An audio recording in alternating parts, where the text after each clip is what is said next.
cooperation. That's funny. I think Street Squad is traumatized after Julianne got yelled at. She doesn't work for that magazine anymore. I mean, blog anymore. Where's she be here?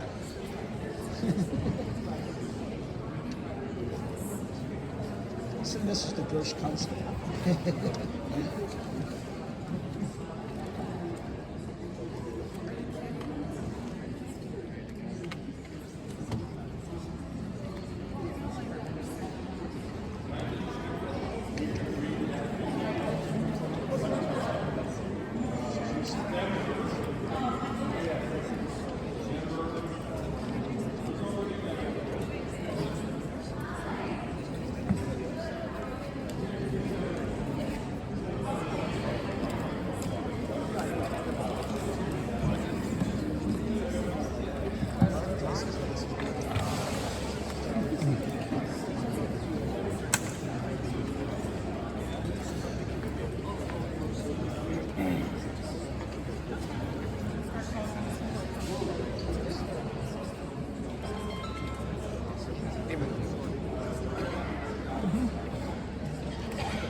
Okay, everyone.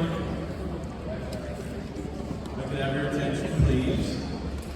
I'd like to thank everyone in this audience for coming here and making your voices heard. Obviously, this is an issue that is very important to all of us in Manhattan in general. But before I go into my spiel, I want to introduce our founder, our rock, the best organizer.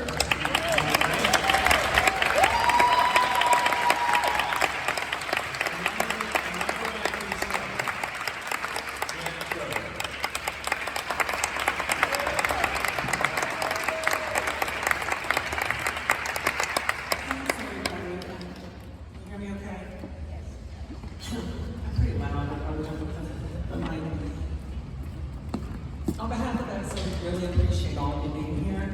This is such an important town. Thank you.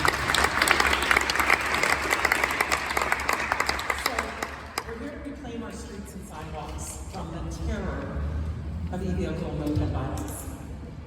Because there's nothing more important than our personal safety and our quality of life. Dare I say absolutely nothing. It's the most important thing. We have just shy of 1,000 members now.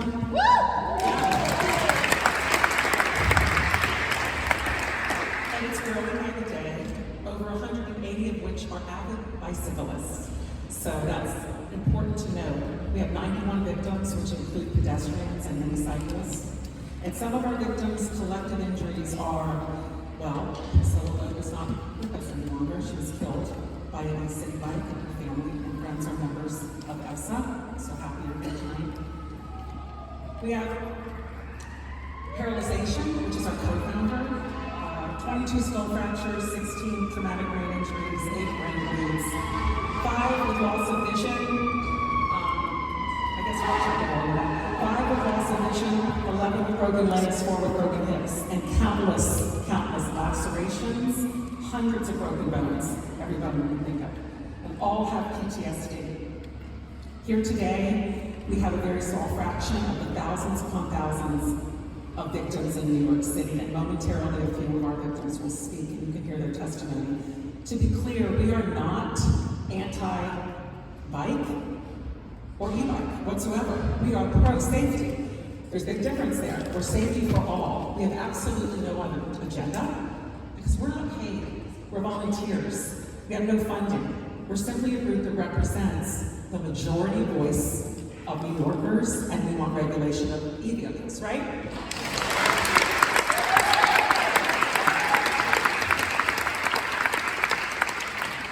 We strongly support Priscilla's law, the Bob Holden Road for registration of all vehicles.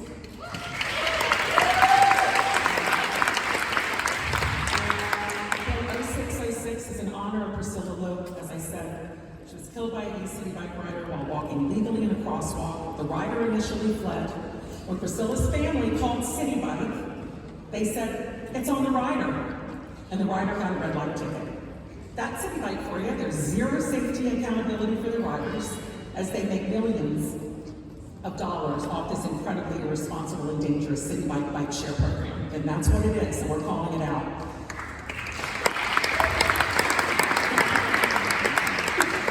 We have an absolute crisis on our hands. It's rarely been addressed from the point of view or concern of the victims, except by our group. That's our point of view. That's where we're coming from. You know, the city puts together the Smart Start educational program you may have heard of, which has done nothing to curb the daily e-vehicle terror in our streets. Education is merely a basic start, the bare minimum. There has been no accountability for city bike or delivery apps, and there needs to be. But only with personal accountability will the riders on these e-vehicles change their egregious behavior.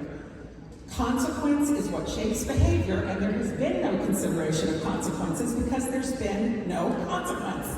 So that's why we want accountability to shape behavior. Of the 91 victims in all but 3 of their crashes, 91 victims in just our group, all in but 3 of their crashes, the rider fled. A few more attempted to flee but were apprehended. The far more majority of riders flee these accidents, which is exactly why we need visible plates.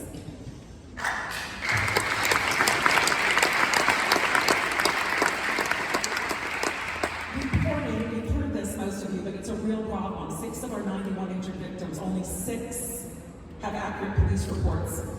3 others have reports that got checked off as motor vehicle, which went under car, but Alex Forrest solved that for us, and we'll talk about that. We had about 18 victims that didn't try to report, true, but over 60 of our victims tried to report and were told, can't report it because the rider fled. And that's at the scene of the crash. Rider fled, I can't report it. We've got to fix this, we're trying. But when you look into the DOT stats, you do see accurate death stats. They come from the morgue, but you do not see accurate injury stats. About 5% of our victims showed up in DOT stats. We did meet with Chief Rivera. He is the head of NYT Transportation, and he said he was on it. He believed us. He said it's a problem. He's going to try to mandate for more accidents, all accidents to be written up. We hope so. We don't know. This is the most important thing I want to say. Let's talk about transportation alternatives and the reasons they gave for not supporting this bill. We had 34 co-sponsors of Bob Holden's bill, 0758 last year, and they wrote to all the council members and basically asked them to take their name off, and I'll get to the reasons that they gave. And we lost 2. So what happened is we lost the opportunity to be heard, and the victims lost their voices. So TA, Transportation Alternatives, silenced our victims. It's unacceptable.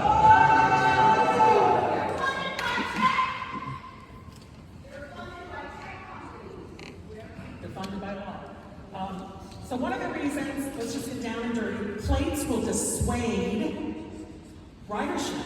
If you have plates, better a plate on the bike than a life severely damaged or lost.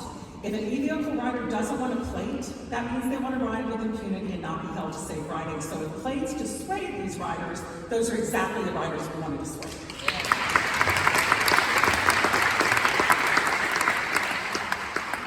They can change it up, and not being funny, they can change it up. There's still are bicycles out there. And I say that because bicycles still are much less dangerous than e-bikes. E-bikes are not bicycles. They should be in a different class. They have motors, some have throttles, they're much heavier, they brake more slowly. People ride them on autopilot, they go faster. Next, TA says it's unfair to people of color to continue to allow them to ride. Basically, it's unfair for people of color to hold them accountable for their riding. It's unfair. It's unfair. We say it's actually unfair to people of color to allow them to ride with no accountability for the rider's sake. We actually care about the e-bikers. There were 30 biker deaths last year, and that includes all bicycles and e-bikes, and 23 were on e-bikes. 7 of these e-bike riders hit stationary objects. We want these riders' lives saved too. We are actually the ones that care about the riders on these e-bikes. I'm moving along, I promise. TA says that there are more deaths by car. And I always say there's more women, unfortunately, that die from heart disease than cancer, but we still try to cure cancer.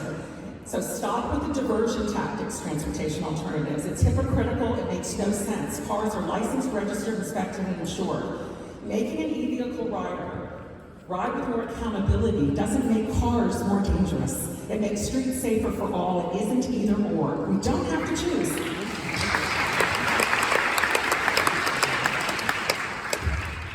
Another TA point.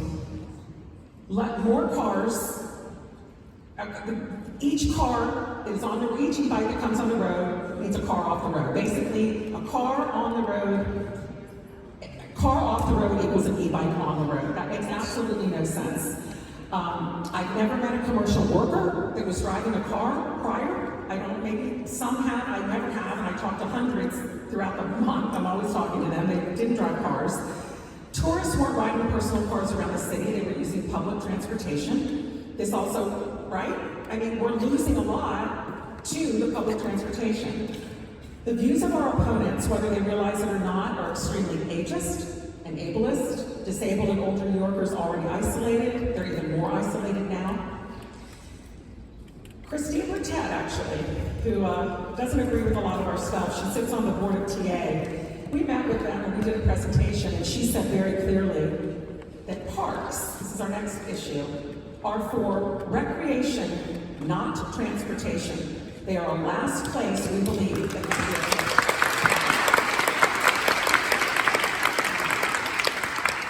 I wanted to share, she's not here because she can't walk, but 77-year-old Marilyn can no longer walk. She's learning to walk again because she was hit from behind by a delivery e-bike in the park, knocked her unconscious and fled the scene. She just got out of 3 months living in a rehab facility, learning to walk again. Leg was broken in 5 places. Her favorite thing was to ride in the park, to walk in the park, excuse me. And she will never walk in the park again because her PTSD is so bad that she can barely walk on her own.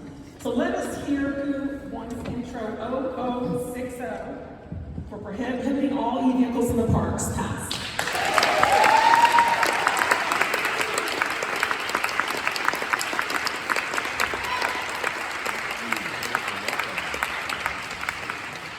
The last point is that more infrastructure is the solution, and we say, how does a wider bike lane or more bike lanes solve the problem of an e-vehicle speeding or running a red light?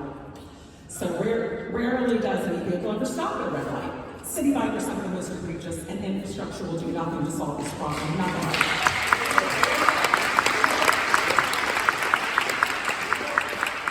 And we see vehicles on the sidewalk all day long and next to empty bike lanes often. All over the sidewalks, even on residential streets. They ride on the sidewalks because they can. There's zero accountability. We've had it. Lastly, we met with Mayor Adams and TA at City Hall recently, and towards the end of the meeting, a deputy mayor, Ingrid Martin, said, and Bob Holden was there, and Assemblymember Rajkumar was there, thank you. At the end of the meeting, Ingrid Martin, one of his deputy mayors, very important in his office, looked at us and said, EVSA has all these common sense solutions. TA, you have given us no solutions. You talk a lot, but you give no real solutions. And that's exactly what was said.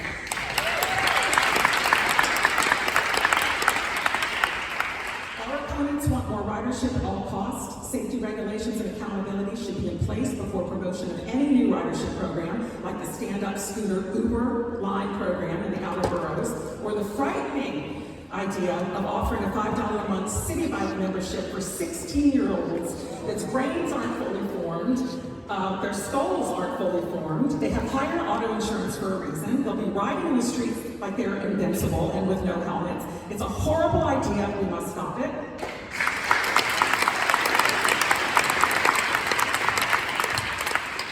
What is the cost of more ridership without addressing accountability and safety? Well, some of our victims are here tonight to share that cost in their testimony, as more horrific stories like theirs happen all over the city every day. Thank you.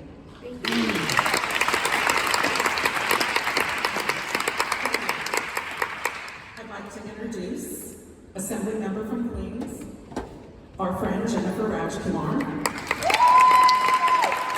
Jennifer has been a fierce advocate for public safety and victims' rights. She wrote the state version of Priscilla's Law for registration of e-vehicles, and we're fortunate to have her with us tonight. Thank you so much. I'm State Assemblywoman Jennifer Rajkumar. First of all, let's give a big round of applause for the New York City E-Vehicle Safety Alliance. Congratulations. And to the powerhouse herself, Janet Schroeder. And of course, the right-hand man, Andrew Fine.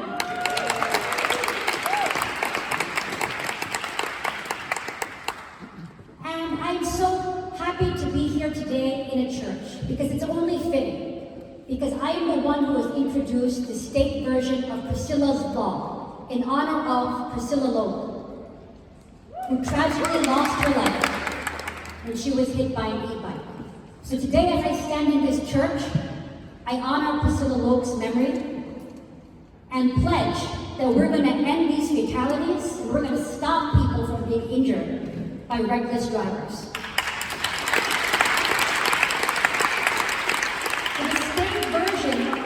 Law that I have introduced requires the state DMV to issue license plates to all e-vehicles. And e-vehicles will then be subject to insurance and inspection. It's common sense. And ladies and gentlemen, common sense is back.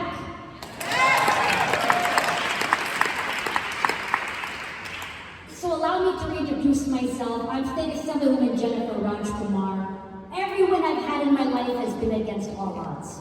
Nobody thought I'd be elected to the State Assembly. Nobody thought I'd have the legislative wings that I have had.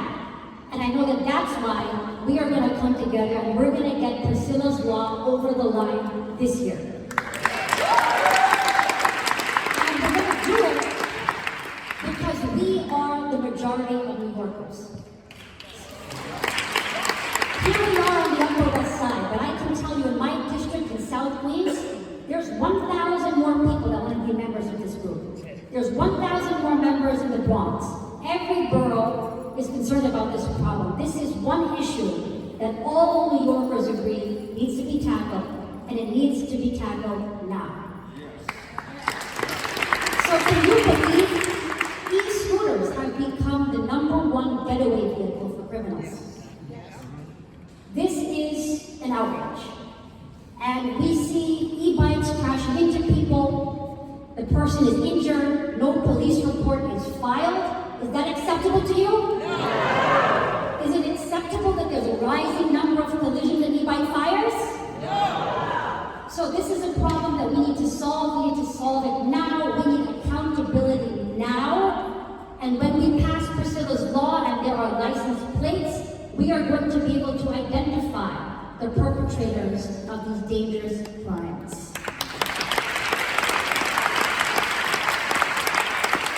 So we are making enormous progress. As Janet said, we visited the mayor, we had a great response. We are in every borough, we have a great response. We are in Albany, everybody supports us. The people are on our side. So our moment is here. And we're going to get this done, and you have my 1,000% support. Thank you so much.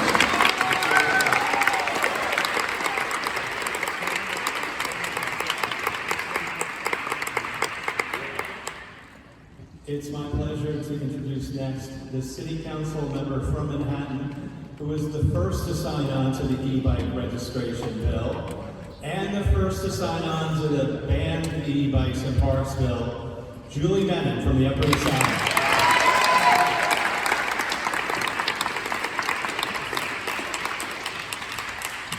Thank you so much, Andrew. I'm going to speak from up here. So first of all, I really want to thank all of you, because to see this incredible turnout is really a testament to the advocacy that you all are doing. Janet, I want to thank you for your extraordinary work. Andrew as well. It's really been an incredible effort to see this new group come together and to advocate so strongly. Also want to thank my colleagues in government who are here today. So a couple of different things I want to say. First of all, the work that you all have done, we've heard loud and clear in the City Council. Our council has responded in a number of different ways. First, earlier this year, as you know, the City Council passed a bill sponsored by my colleague, Councilmember Brewer, that gave FDNY the authority to work with the Department of Consumer and Worker Protection, the agency that I formerly served as commissioner of, to enforce violations when sellers are selling powered mobility devices and powered bicycles that fail to meet recognized standards. So limiting lithium battery fires, we know, is only one part of the campaign. What we're here today is to focus on e-bike safety. So I won't go through the stats because you know them so well. You're living and breathing them, and we're seeing them, unfortunately, in these horror stories that we have here on these poster boards. I hear about this issue each and every day from constituents. I first of all want to thank my colleague, Councilmember Bob Holden, who has been championing this issue. And as you know, his law, Priscilla's law, would require that all e-bikes be registered, and there would be a highly visible license plate on every bike. With a motor of any kind, class 1, 2, and 3. We've seen, obviously, countless stories about hit and runs, and it's completely unacceptable. My daughter last year was almost hit, and I, so I personally have had this issue, and I know we all have had it as well. I do also want to say that I was proud to sign on to the bill that Andrew mentioned. We have another bill in the City Council that would ban e-bikes in parks. Yes.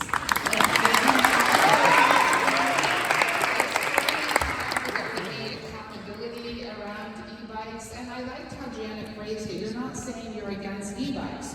What you are saying is that you're for safety around e-bikes, and that really, I think, is a very important distinction to make.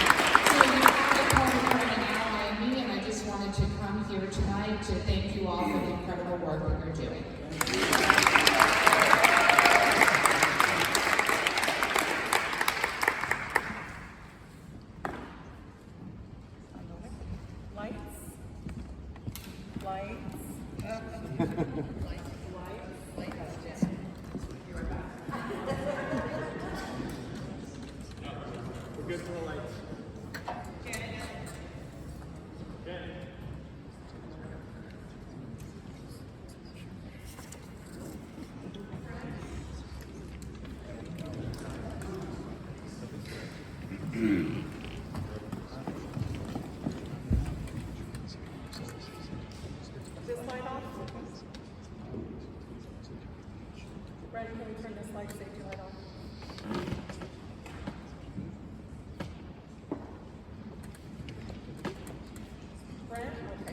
Thank you so much.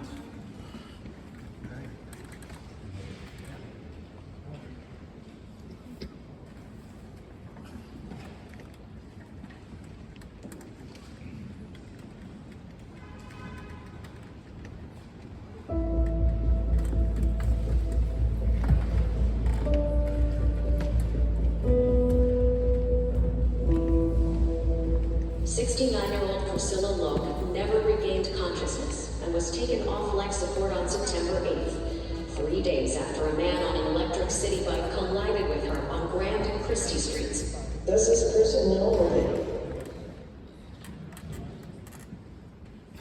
Sorry, guys.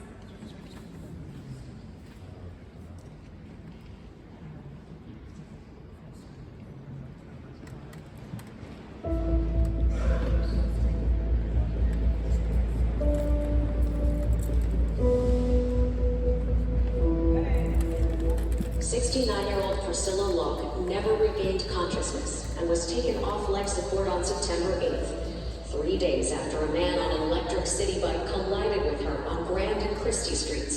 Does this person know that he hit someone and that person's dead now? He gets back on his bike and leaves the scene. A 59-year-old woman in critical condition after police say she was hit by an e-bike going the wrong way in Manhattan. The e-bike rider just kept going. Police say the individuals you see right there on your screen struck a 2-year-old child with a motorbike. This all played out inside Pelham Bay Park.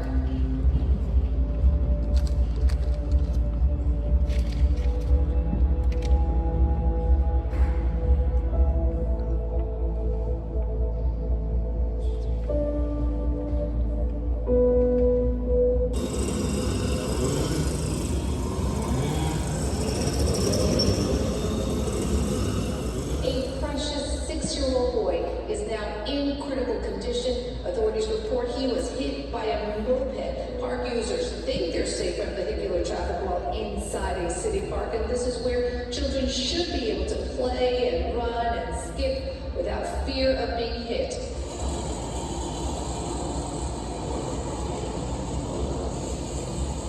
If it seems like e-bikes, e-scooters, battery-powered mopeds, and other 2- and 3-wheelers are everywhere, it's not just your imagination.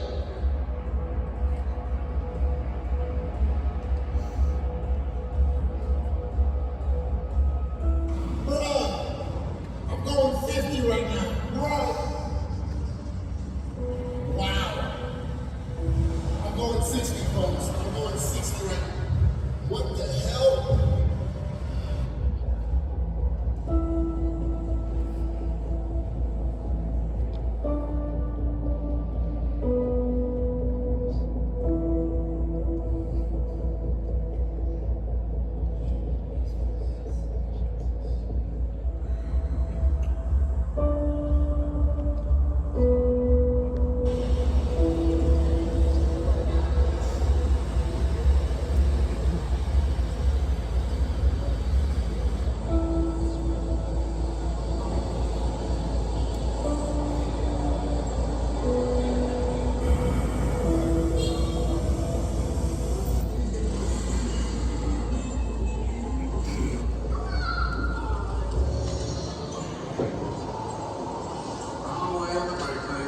I see a lot of people just disregarding pedestrians and traffic laws. I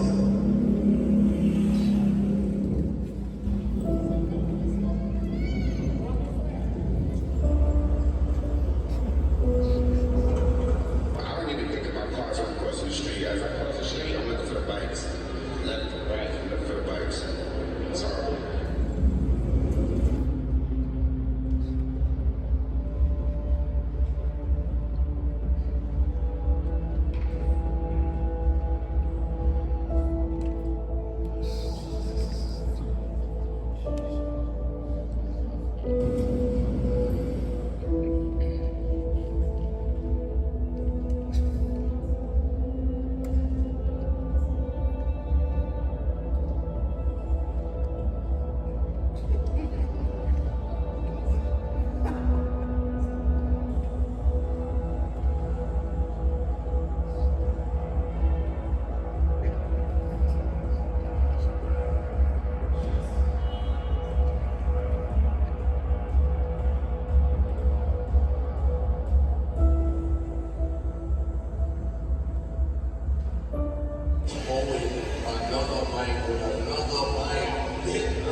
best known for playing Ben Affleck's mother-in-law in the movie Gone Girl, was killed while crossing Amsterdam Avenue on New York's Upper West Side. A scooter ran a red light and smashed into the actress. Watch what happens to this woman as she tries to exit a bus.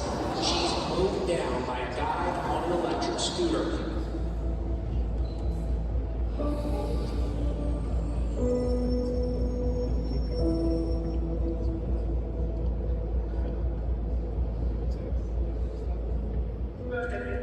Our first stop, a woman hit by an unlicensed moped on the sidewalk of the Grand Concourse. After hitting her, the driver ditched his bike and ran so fast he forgot his shoes. Minutes later, police found the suspect in his socks.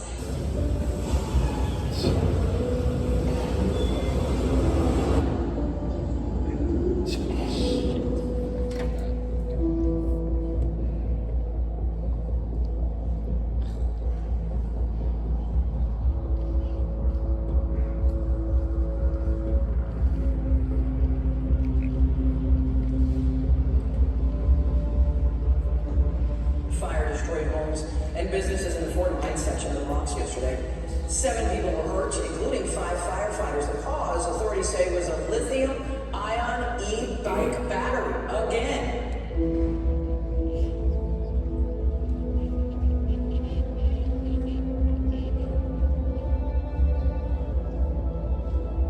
You've seen the pattern, a shooting in the city, a suspect on a scooter. Does that the vehicle of choice for criminals right now? Right now, that's the #1 vehicle because he's evasive and get away quickly, and it's tough for police car to catch up to him. Thieves on motorbikes not only snatching handbags, but punching women as well. It happened 6 times in a single night in the span of less than 90 minutes across 4 neighborhoods in the Bronx. This video from June shows another moped mugging in Brooklyn. Here's another from July in Queens, and an attempted robbery on the Upper East Side in August.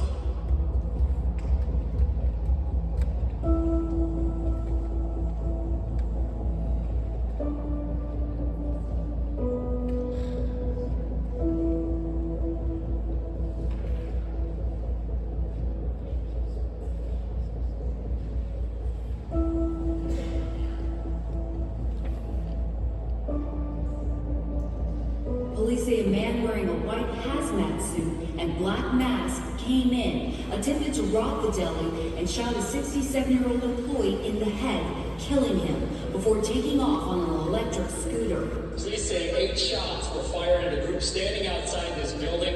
A bullet struck that 17-year-old in the face and killed her. No word yet on a motive. She was the only one hit. And as you mentioned, police say the 2 suspects took off on a scooter. NYPD Chief of Detectives James Essig says the suspect's scooters, which often have no plates or the wrong plates, zipped by pedestrians on sidewalks. Police believe a violent sexual predator prowling the city on his e-bike pounced on 2 innocent victims this weekend on Central Park West by 82nd Street in the heart of the Upper West Side. Surveillance video shows a 23-year-old woman being assaulted from behind. An hour later, near this corner of Avenue A and East 4th Street, a 28-year-old woman was sexually assaulted.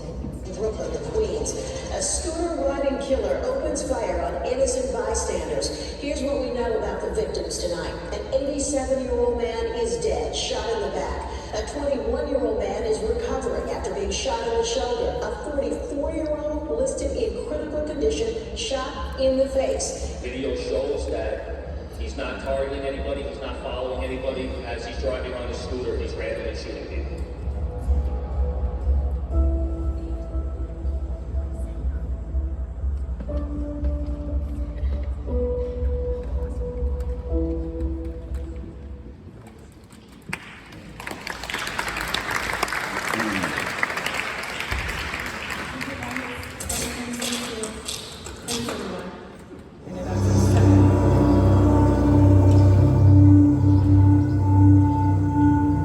Lying in the middle of a plain in modern-day Iran.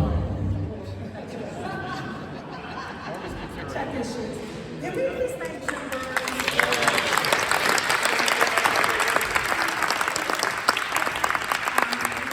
A couple victims and then some legislators, a couple of our beloved, unfortunately, victims. Starting with Pamela Manasseh, the reason that this group started, her story started a movement, and I'm grateful to her and her family for being so generous in sharing that story since day one.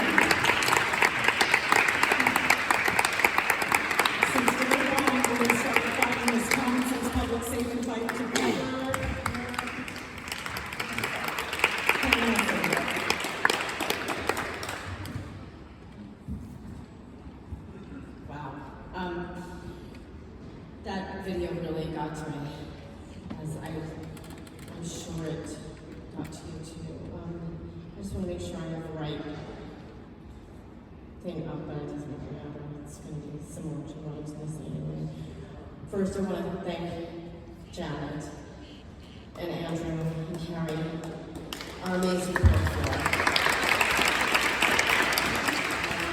Sometimes I think when one of us is off going to lose it, the other ones bring us back to come together, and that helps us. And I want to thank everyone for coming together. I want to thank the congressman and the councilman, the Rajkumar that leave early, and Bob Holton, and Flores. And I want to thank my husband. 2 years ago, I was crossing the street legally when I was hit by a speeding moped driving off the sidewalk and into the pedestrian crosswalk. My assailant tried to flee, but my husband was able to detain him. As I lay on the hot, burning pavement unconscious, my husband not knowing if I was dead or alive, the police came and we were taken away in an ambulance. We later found out that the perpetrator was simply allowed to walk away, seen by witnesses getting a coffee and croissant at Pan Quotidien. While I suffered a traumatic brain injury, leaving me permanently paralyzed on my right side, there would be no walking away that day for me. In fact, it took me a long time to be able to walk as well as I am. I spent a month in rehab and continue in a lifetime of physical therapy. My assailant, on the other hand, had zero consequences and zero accountability. Even the police report was inaccurately written up. My husband was told on several trips to our 20th precinct that there was nothing more they could do. While my assailant walked away unharmed and free from injury or consequence, I struggled living every day as a disabled person. I'm unable to walk normally. As you can see, my right arm is barely functional. I struggle to do everyday tasks, and I have lost my livelihood as a cellist. I'm scared of being hit again. Scared for my children, my husband, my 92-year-old mother-in-law, and yes, my dog, as we all have near misses every day stepping out our front door. And we all suffer from terrible PTSD. But it's not really PTSD because we feel it whether we've been hit or not, right? We all have this scare and fear. We're all fear of being hit. In fact, we notice more now that we wait for other bicycles, even if they're illegally riding, right? We have to wait for them, they don't wait for us. My family, along with EVSA, have been waiting for over a year just to get a hearing for the bill 0606. We now call Priscilla's Law, and 0060, banning e-vehicles from greenways and parks. These bills call for common sense safety on our streets and in our sacred parks. If passed, our NYPD will have the resources to hold these assailants accountable and keep all New Yorkers safe from these dangerous, deadly crimes. Thank you again for being here and for your support.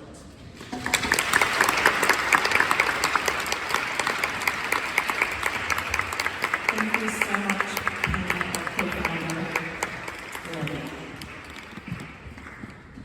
As Pam said, 0606 is called Priscilla's Law, named in honor of Priscilla Loop and all victims of vehicle violence. Sook, Bling, Vi, I think she might have stepped out. She stepped out for a minute. Andrew, do you want to come up and introduce?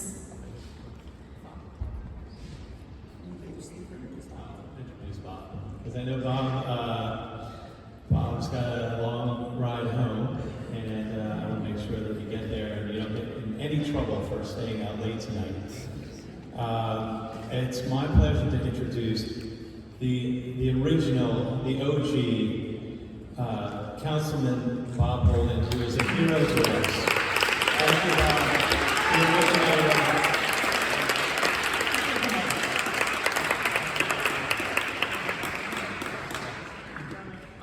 Tech support here with the crowd.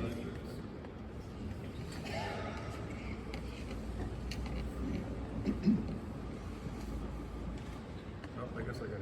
Yeah, good. I worked on it. I feel like a preacher over this one. You know, looking at, and again, I want to thank certainly Janet and Andrew, who got most of my sponsors on the 606 bill. Is that good? All right. Got to be close to it. Now, if that video didn't make your blood boil, I don't know what. This city, now, how many the old people here, like me, lived through the 50s, unsafe 50s, right? The 60s, the crazy 60s, the 70s, the high crime 80s, right? And in the 90s, we started to get a little better, right, with crime. Like, crime was 2,000 murders a year. This period now that we're living through is the most unsafe period in the history of New York. Why? So we have fewer murders, but we can't walk the streets. We can't go out of our homes. We can't cross the street. The most dangerous place to be in New York City is in a crosswalk. So figure that out. So that's why this is so, and that video, and you gotta get copies of it because it should be spread everywhere. And I drove in Manhattan the other day. I don't like to drive in Manhattan. I go downtown to City Hall. But I was going to Marcia Kramer's studio on 57th Street. And we were going midday, and I think Trump was in town too, so it got worse. It was crazy. Gridlock. But we had to get there, and then we had to run to City Hall. I drove down 57th Street, going to the west side.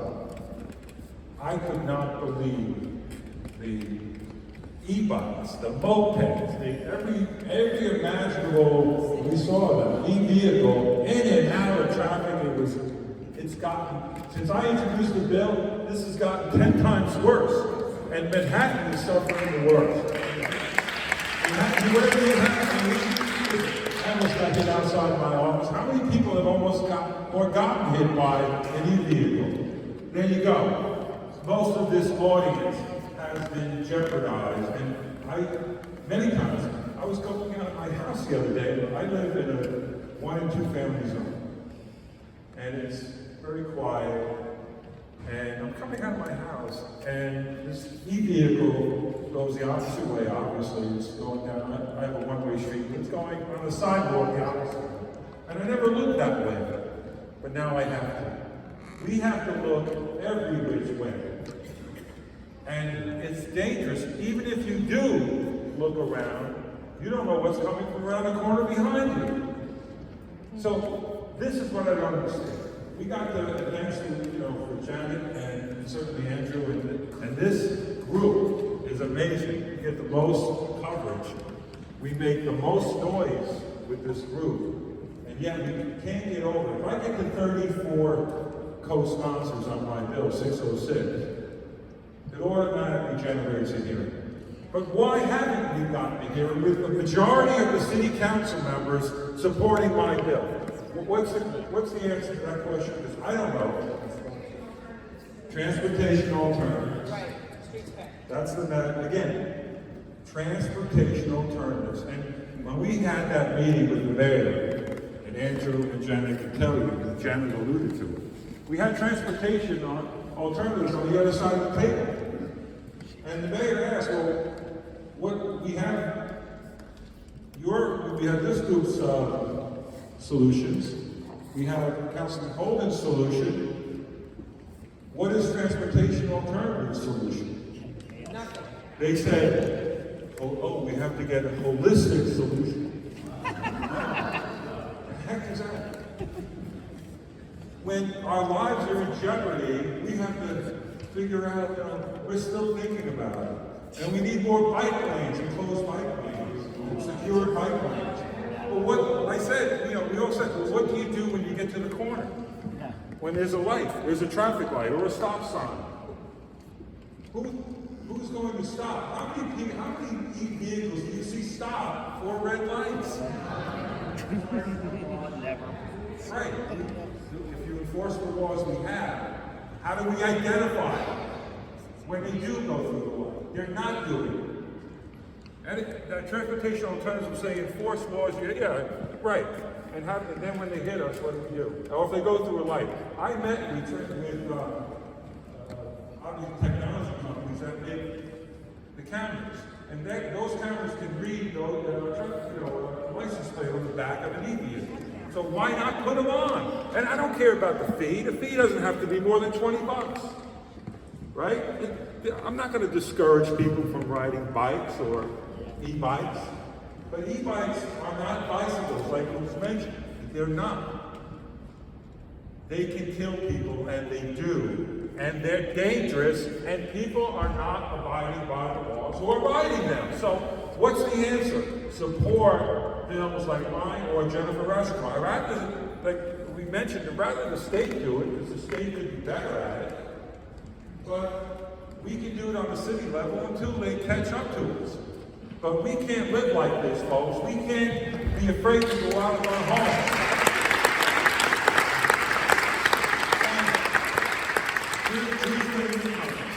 Any elected official that doesn't support a bill to rein this in and to license e-bikes and to register e-bikes, vote them out, because we can't have a dangerous city like we have now. We work hard. We all go to work. We want to raise our families the proper way. We want to have a safe city. This is not a safe city. And any elected official that tells you that, just walk away. I'm voting you out. And that's what you have to say. So let's get together, folks. Let's keep going. We got a great assemblyman here, by the way, who's a common sense assembly person. By the way, I represent Queens, which doesn't, we have the bad Queens, but not as bad as you. So you have to yell the louds, because when I bring this up in my district, and I have the entire crowd behind me, like tonight. But again, your voices are very loud here because it's 10 times worse here. You have, again, very high rise, you have a lot of people living in a small area. All the more reason to rein this in now. And we can't wait. But I have the majority of the city council members, 31, we got to 34 on transportation alternatives, picked 2 people off. One council member came on to my bill in the last council because she got hit by an e-bike. But transportation alternatives got them. Why? They're worried about being reelected and they want to get support from a group like that. You imagine that? They don't care about their constituents. They don't care about their constituents. They care about getting reelected. So guess what we can do? Don't reelect them. And call everyone in their districts and we have to do this, folks. But again, this is a very critical time. We can do it now because we're losing people. Every day people get hit. Every single day, a lot of people get hit. And we don't hear about it. So this is a time to really wake up. Everybody get very loud because it's unsafe out there.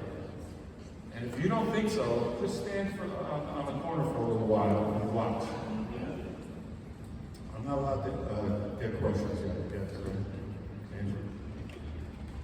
But I just want to thank, again, I want to thank this group. And Pam, by the way, every time I hear that story, your story, my heart breaks. Everybody, I mean, that was very tragic what we saw in that video. People getting hit the way they got hit. Priscilla, certainly, I can't watch it. It's hard to watch. But our elected officials should see that because they're in control. The state should be pushing this bill for Jennifer Rashomar right through. The state should be doing it. Why not? What are we waiting for? So don't be afraid to call your elected official. If your elected officials are not on either bill, tell them they're going to vote them out. I really have the courage to say that. And keep calling. How do you get rid of Gail?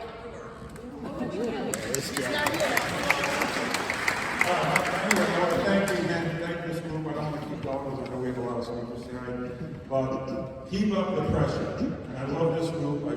I'll come here as much as you want. You know, I will do it until you do it. Thank you.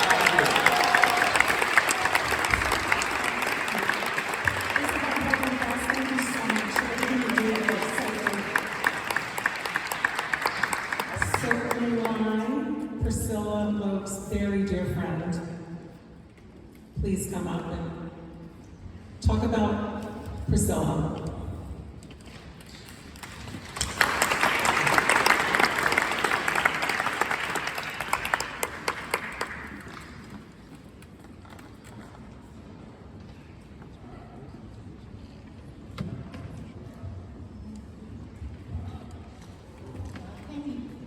Thank you, Janet. And I'd like to thank all of you and the elected officials for attending tonight's hearing. And my name is Sok Ling Lan. I just retired this year from Manhattan's Chinatown Head Start, where I was the executive director for nearly 45 years. Chinatown Head Start helps children ages 3 to 5 learn and develop self-help skills to speak English, socialization, cognitive, and physical development. Priscilla was one of my long-time dedicated staff. She was there for 41 years before her sudden death.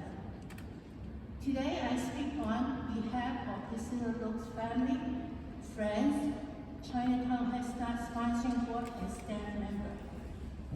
We support Priscilla's law that require license plate and registration for all e-bikes.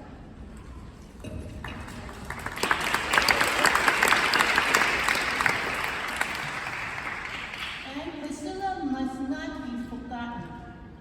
She was a naturalized U.S. citizen. She got a college degree from Hunter College. Her immediate family lived in Malaysia now. Her elder sister Winnie from Malaysia has asked that I read this statement today. Yang, which is Priscilla's Chinese first name, you have made such a big sacrifice to help this bill pass so that the future e-bike will take extra precaution when on the road to prevent similar accidents from happening. We all miss you, and you always remain so deeply in our heart. We cherish all the happy moments we had with you. We are sure you are now happy with all the angels guarding you above. Love, Winnie. On September 5th, 2023, Priscilla was walking in broad daylight in Manhattan, Chinatown, where she was hit by a city bike that ran a red light. The impact caused her to fall on her head. The biker left the scene without giving his name and address. Meanwhile, Priscilla was clinging to her life in Bellevue Hospital, unconscious for 3 days. Her niece, myself, and Chinatown Head Start staff were by her bedside. During this time, Priscilla's family and friends, we kept wondering, who did this? Why didn't he see her? We need to catch this person. This person needs to be responsible for what he did. We felt helpless, just waiting for the police investigation. She died on September 8, 2023. After the community held a press conference, we finally got answers. The biker needed to know Priscilla died. It took the police approximately 3 weeks to find the identity of the biker and locate where he lived. Priscilla's law will help many victims and their families find out who is responsible quickly. They will not have to feel helpless and left in the dark. They can get answers even if the biker left the scene. Otherwise, they will not have closure. Priscilla worked her whole life until the age of 69. She planned to retire this year too, and was in excellent health. She deserved to enjoy her golden years. She enjoys eating food, good food, and traveling. She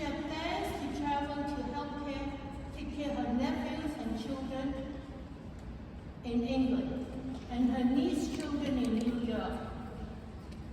Her life was suddenly cut short. We ask that her tragic death not to be in vain. Priscilla always helped parents with their needs and put others first before herself. In order to help other victims and their family get answers to the basic question, who did this? Please pass Priscilla's law and require all e-vehicles to be registered and licensed, and age requirements should be the same as in all other vehicles. Thank you.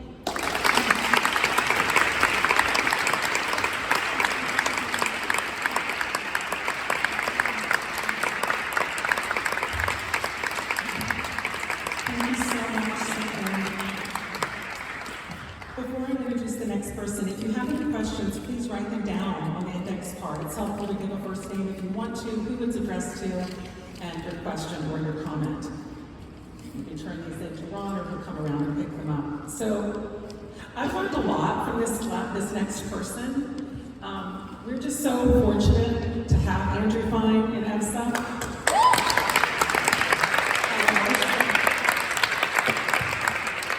He is an original EVSA member and one of our core 4 steering committee members, along with Carrie, Pan, and myself. He truly loves the city and he fights hard for common sense laws, quality of life, and issues of public safety, for public safety every single day. He really walks the walk, and we're just so thankful for Andrew Fine.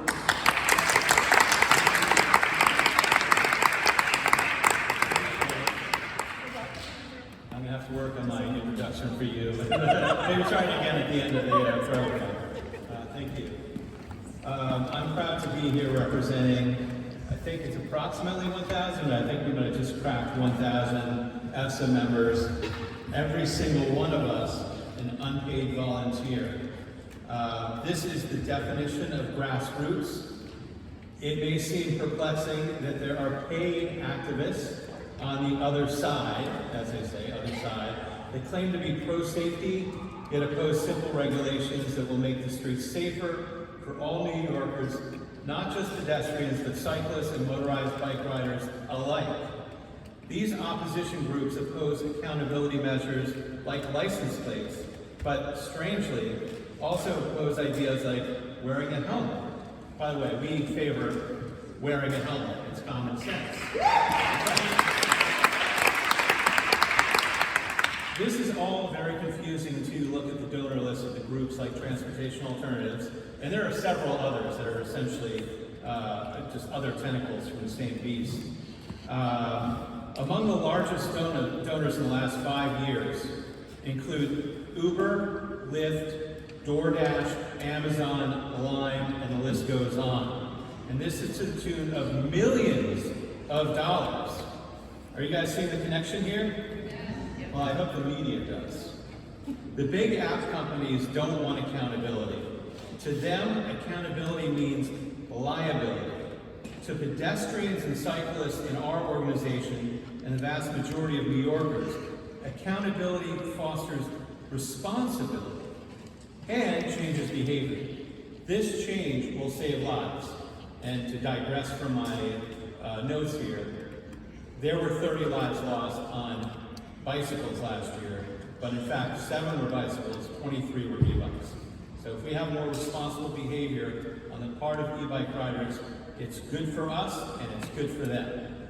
It should also come as no surprise, with so much money sloshing around, that these app-fueled special interests have exerted their influence and have convinced many elected officials that making these interests happy is more important than representing their constituents, and that's just plain wrong.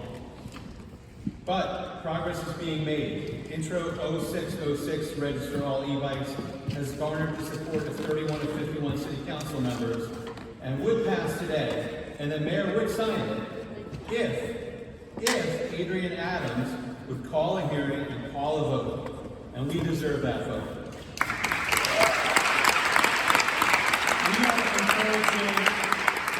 We are encouraging our members to call her and call for a vote and be unrelenting. And we know that our members are just that. So thank you in advance for driving Adrian Adams to a vote.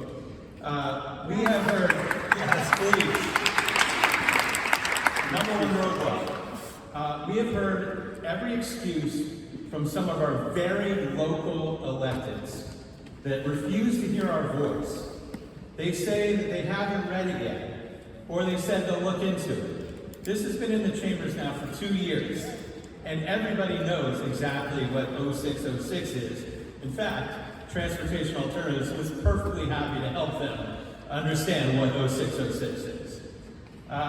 They say that maybe they should license some e-bikes, but not the others. They say that maybe it should be a state issue. Well, we have a bill for that as well. The city must take a stand. New Yorkers want e-bike regulation, and we must send a message that we've had enough. Have we had enough? Yeah.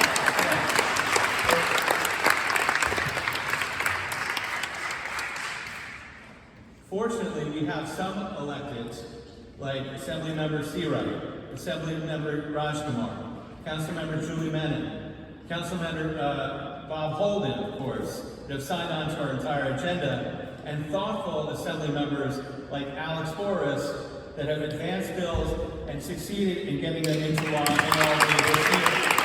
Thank you, Alex. He's always listening.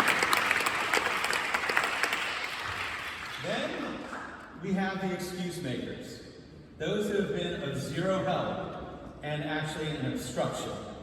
These people include Gail Brewer, Keith Powers, Adrian Adams, and a number of others. I'm sure you know who they are. You might have seen one here earlier. I don't know about Levine. But to those lawmakers I say, please, hear our voices. Hear the voices of our victims. And please, be true to your constituents and not to the special interests.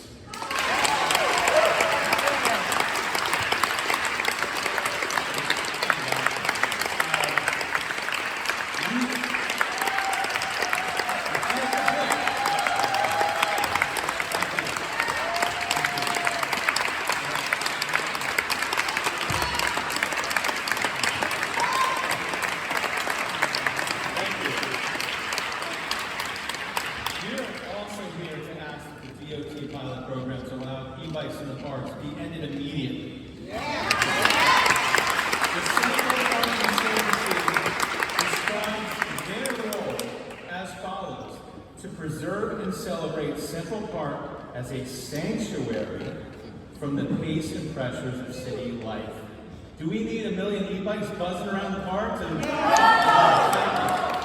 Yeah, since this pilot started in May of 2023, crime in the city's crown jewel has skyrocketed. Assaults are up 57% year to date. There was one just on Thursday, right, with a kid who got sprayed with an unknown chemical agent, a child, by an adult on an e-city bike, just rolled off and they're still looking for it. Robberies are up 105% year to date, and all crime over the last 2 years, largely during this pilot program, is up 50% overall for all crimes. There's a direct correlation.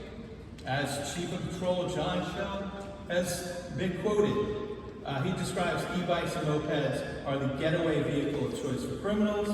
They are the ghost vehicles that vanish without a trace. And finally, my last point, thank you for listening, mopeds.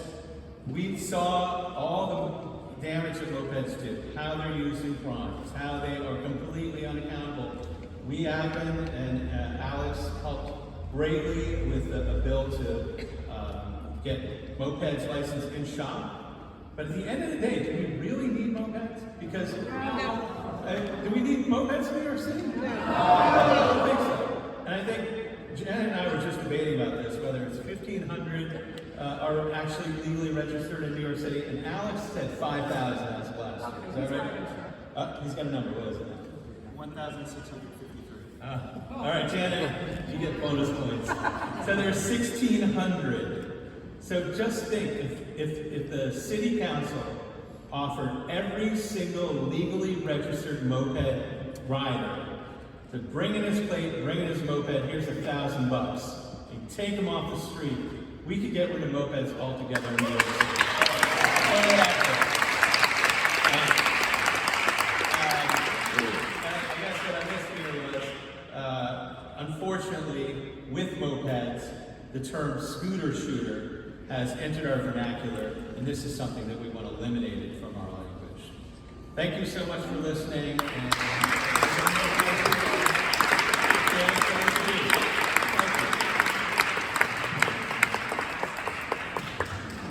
Andrew, thank you so much.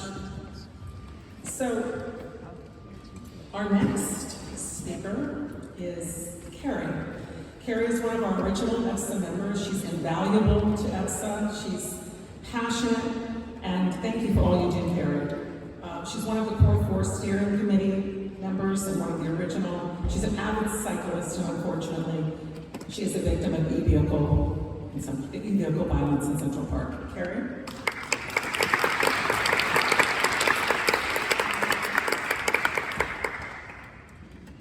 I have to echo everyone that has preceded me in thanking our fearless leader, Janet. Andrew, I'm so proud. I just want to say I'm so proud to be part of this group, and when Pam says that when one of us feels like we're falling or spazzing out, the other one comes in and pulls us back, and that's really important because we all function so well as a group. The meetings that we have, you should see, we really have learned to follow our points, our agenda, and we're making a lot of progress. I also sincerely want to thank Bob again, Alex, everyone that's helped us along the way, Raj Kumar. I want to talk about, I'm just going to touch on my injury briefly and my accident. And it happened just as the pilot program was coming into full swing in the park. Now, I have been cycling in the city for 25 years. I am a fundraiser. I fundraise for Bike MS for about, this will be my 17th year. I've raised tens of thousands of dollars on my bike. I have been hit by a car on my bike. I have been hit twice by an e-bike. The e-bike was worse. I was hit by 2 separate times by e-bikes by different deliveristas. The one in the park was, I can only estimate going 30 to 35 miles an hour through a crosswalk, coming through the pedestrian area. I landed in the hospital. Some pretty severe injuries prevented me from working. I'm very lucky I didn't break my neck and die, or end up in a wheelchair. It was traumatizing. It still is traumatizing. My rides in the park are not the same anymore, and they will not be the same until all of the vehicles are banned from the park.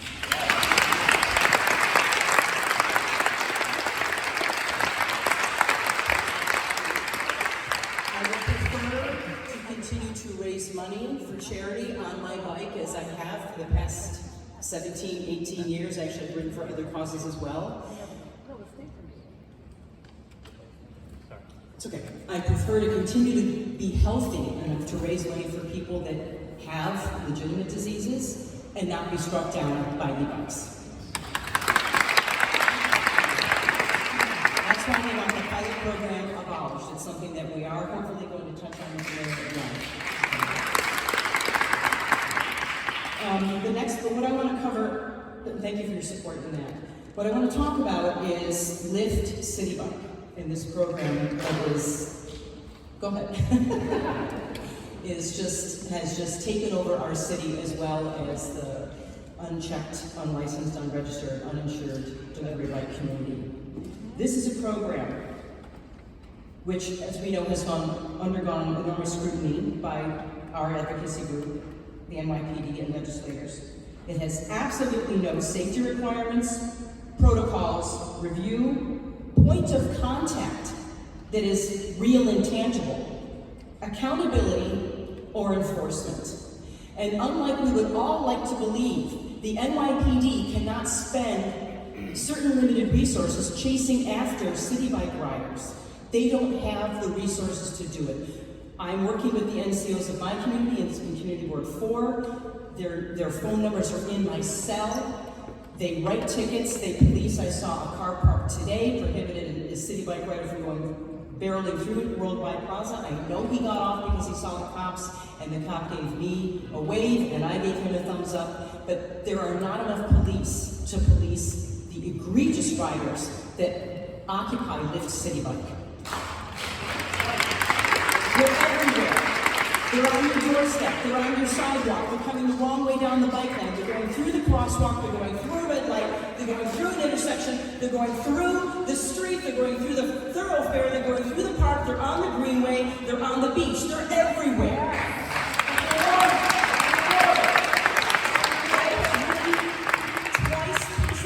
I've emailed twice to the head of safety of Lyft, C. Sampanaro, I believe is her name. We have not received a response. We are trying to coordinate and had tried to coordinate with Eric Bontra's office before I emailed them to enlist their help with this. At first, they just wanted us to try it for ourselves. I knew that was not going to be effective, but as Eric is a poster person, a poster man for City Bike, because he's always on City Bike, just like Adonis Rodriguez is, the DOT and certain legislators don't want to get involved with City Bike Lyft legislation. I don't know why. Maybe you can tell me why, okay? But I will say that it's unacceptable. They are the stewards of our safety. It is their job to protect and serve us, just like these two people, wonderful people are. They are not doing their job. I recently spoke with Eric Bontra's chief of staff last week, corresponded with him, and asked him again, enlisted his help again. Please, please email the head of safety of Lyft. We need a meeting with them. We want to impress upon them everything that myself, Ron, Janet, Andrew, Pam, that we all have to say in trying to enforce the legislation with this horrid system. The last thing I want to say about Lyft City Bike is this. There is a movement now for kids 16 and up, which is not even a legal driving age, to have a $5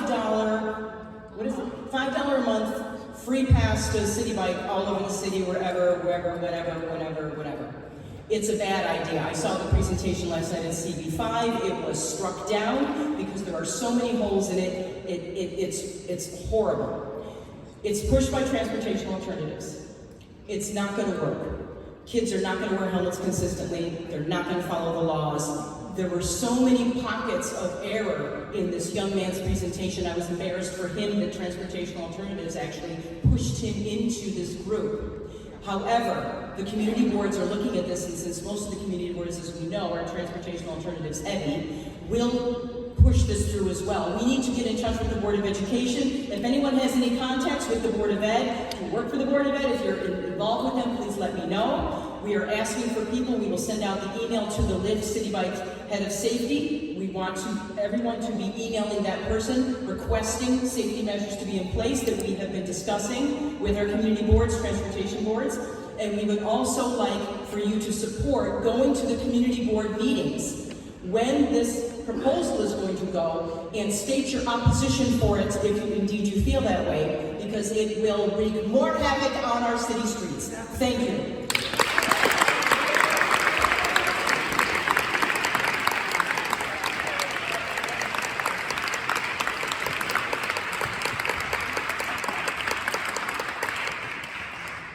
Thank you so much, Gary. You are amazing, and you are a fighter, and we love you. Thank you. And Pam, my goodness. Rounding off the floor. I would now, and of course Enchanted, who is the most wonderful organizer that I've ever come to know. I'd like to, speaking of wonderful, I'd like to introduce a assembly member who's taken up the torch for safety on our streets, who's been a leader, who's done the work, who's done the research, and who's made change. And we hope he's going to make even more change in the year ahead, because we know we have the momentum. But in the meantime, we'll be plotting and planning with Alex Borges, the rising star of the Senate.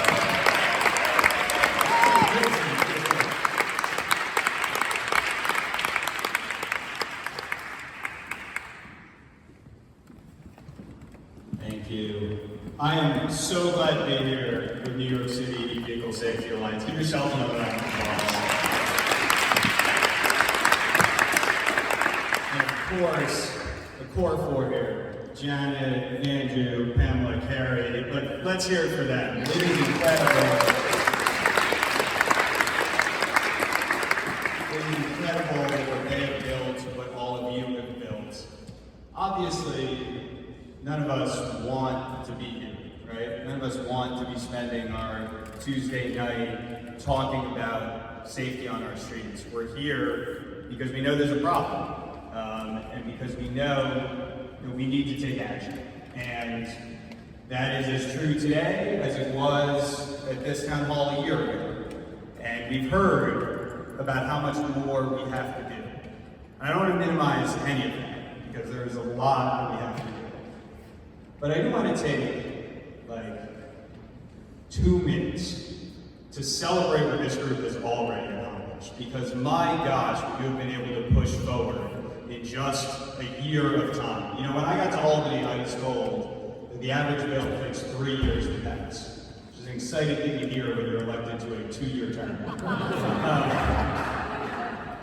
But it's true. The average bill that passes takes 3 years, and that's the average. Some are quicker, a bunch take a lot longer. And this group, because of the momentum, because of all of what you have done, we actually got 8 e-bike and moped safety bills through the Assembly, through the Senate, and into law last year. That is phenomenal. So I want to talk about 2 of them, not just because they're the 2 I wrote, but kind of. One was already, or I guess both mentioned, but the first was mentioned that there are survivors here, there are victims here, where when they looked at the police report afterwards, it said they were hit by an e-bike, but the police report said it was hit by a motor vehicle. Are there any of them in the audience? We have a bunch. And this is the data that we're all relying on when we design our streets, when we pass legislation, when we have these debates. And so it's unacceptable if we're starting from a place where e-bikes are being classified as cars. So we got rid of it. We passed a bill this year that changed the standard police report form that originally just had 3 categories: motor vehicle, bicycle, and pedestrian. That was it. It now lists out e-bike and e-scooter and moped. And so we actually know for every accident what we're making involved in the That same bill requires, and I throw this on almost as an addendum because it's shocking that this wasn't true before, but that same bill requires that if an e-bike causes a death or serious injury, that there has to be an investigation. Can you believe that that wasn't required before? Now there has to be an investigation, statewide. The second one, which I think caused a little bit of debate on the number of registered mopeds, was requiring that mopeds be registered before they leave a store. So it's,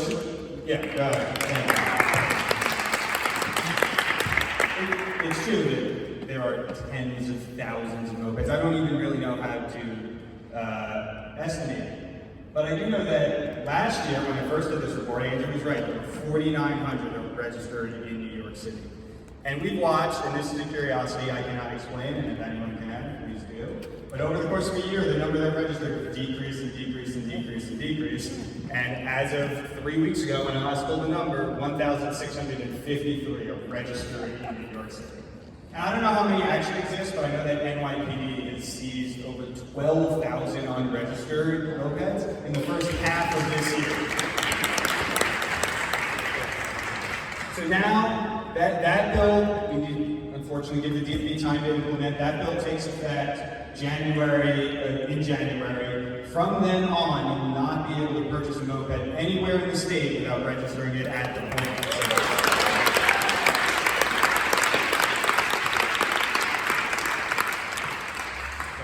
I've more than used up my 2 minutes of celebrating the past. Where are we going from here? Elected officials, you know, especially around campaign time, we like to tell you that we're all powerful and we'll fix everything.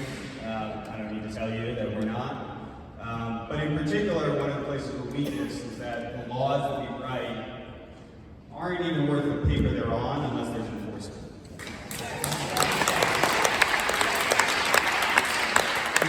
There's a lot more legislating we have to do. I have a few bills, all my colleagues up here have bills. There's more legislating to do. But we also need to solve the problem of enforcement. And that's really the focus on. And so what does that mean? That means, of course, continuing to work with our NYPD officers. I want to, in particular, give a shout out to the 19th precinct, which has really stepped up ticketing for the last few months.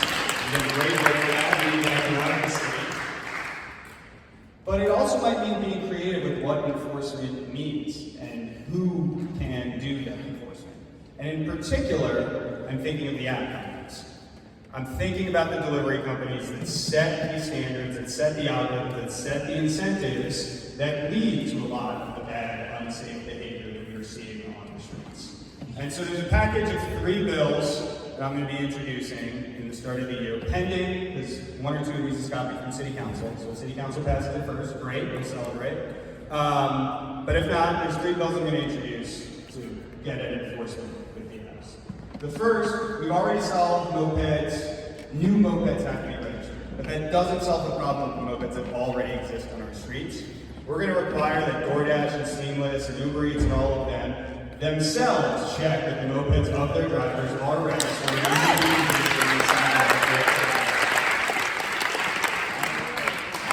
Second, and I didn't even know this was in the EVSA packet now, and I'm glad to see it there, the app companies need to also be liable when there's a ticket given to their drivers. They are the ones that have the law, they're the ones who supervise the they need to be paying those tickets. And third, and very directly, right? Many of these delivery drivers, when you talk to them, say, oh, I went the wrong way because I was much faster. I rode the red light because I was much faster. And especially before the minimum wage, they were paid per job. But even since the minimum wage, the algorithms of the app say, oh, we're going to give more rides and more deliveries to the people that do it faster. And they get more tips away. Those are the incentives. So if those are the incentives, we can take action. And the third bill is that if you're an app company and your algorithm and how you're assigning who can drive or who can do anything at all takes into account the speed of delivery, the on-time delivery, any of those things are setting the incentive, you also have to weight equally the safety of your drivers, which doesn't just mean the tickets they're given, because we all know they're not giving enough tickets, but realize that they have GPS data on all of their riders. They know when a rider goes the wrong way on the street. They are tracking that already. So if they are tracking that data and they are setting the incentives that say go fast, they need to also be saying, hey, we're going to penalize you when you go the wrong way. We're going to make sure that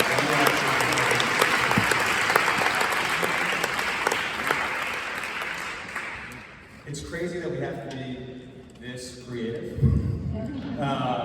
It's crazy that we have to work this hard. But I have no doubt, given what this room has already accomplished, what these organizers have already accomplished, what working with my colleagues in government have already accomplished, and the importance and the need and the necessity of improving the safety, that we're going to get this done. Thank you.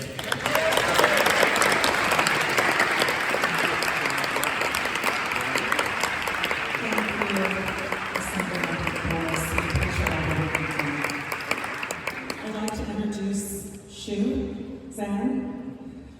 One of our new victims, she was hit by a moped in a park. And I want to say that mopeds are in parks because e-vehicles and e-bikes have been sort of the gateway to every kind of vehicle in the parks. Shu Zhang. Hi everyone. Thank you for having me today. Janice, this is a really amazing organization for me. So I'm a runner. My wife is also here today. I have been living in New York City for more than 10 years. Right now we are living in Long Island City, Queens. So this year, June 13th, after work, both of us was just jogging in Queensbridge Park, inside the park. So a moped with very high speed just hit me from the front. I lost consciousness immediately. And when I woke up, I was several meters away under a park bench. There was blood on my head and a huge pain on my left And then later, I immediately sent to ER, and the X-ray and MRI showed basically my left knee, ACL, PCL, MCL, meniscus, the head of fibula, all damaged, all completely ruptured. So I had to undergo almost 5 hours of surgery to replace the ligament. But actually yesterday I just had my second surgery. Now I need to do PT 3 times a week. Probably it's gonna be at least another 3 months. I cannot really walk too much. I cannot stand for more than 10 minutes. And I used to be a marathon runner. So this is, I have tons of medical bill to pay. It's the consequences I need to live with now, and the price I need to pay. I just do a routine jogging in my neighborhood park. This is what I need to pay now. So the question is, what the consequences to the person who hit me and run? Nothing, no consequences.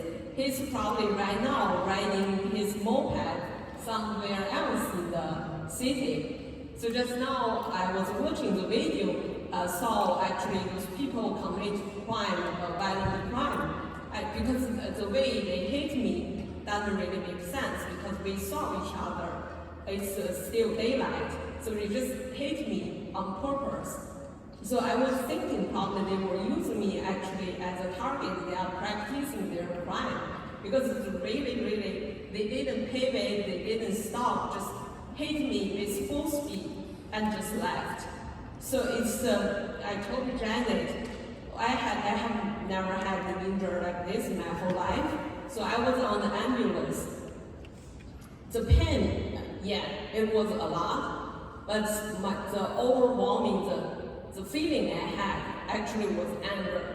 I was so angry, so frustrated. I couldn't understand why the heck the moped inside the park just running like crazy. So I really appreciate all the effort, the organization of the politicians today here.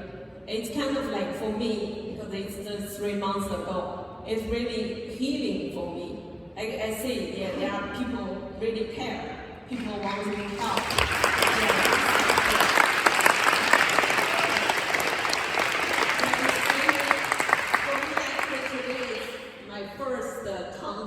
Experience. I'm from different country, but yeah, I consider New York City my home. Because of this, my wife and I are both green card holders.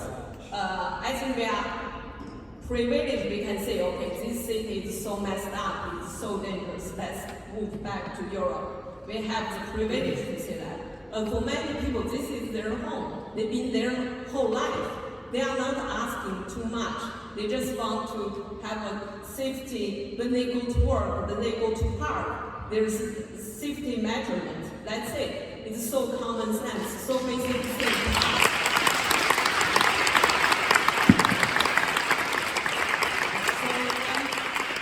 I'm really happy to see people care. You guys, thank you so much. I think we are in the right fight. We are fighting the good fight. Thank you.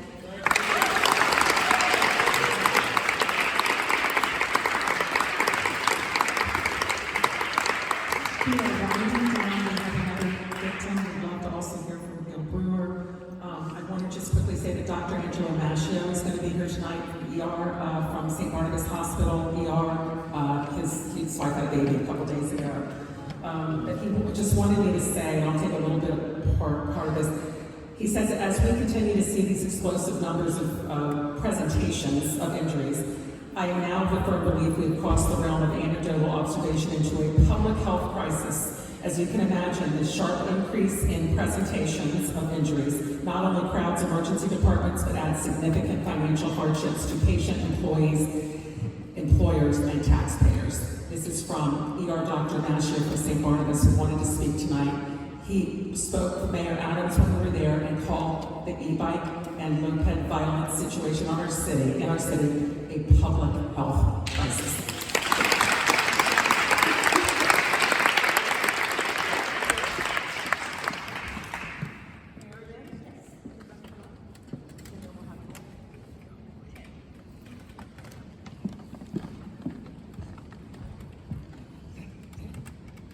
This is one of our newer victims, but we're so happy to have her join us, Marion Lewis.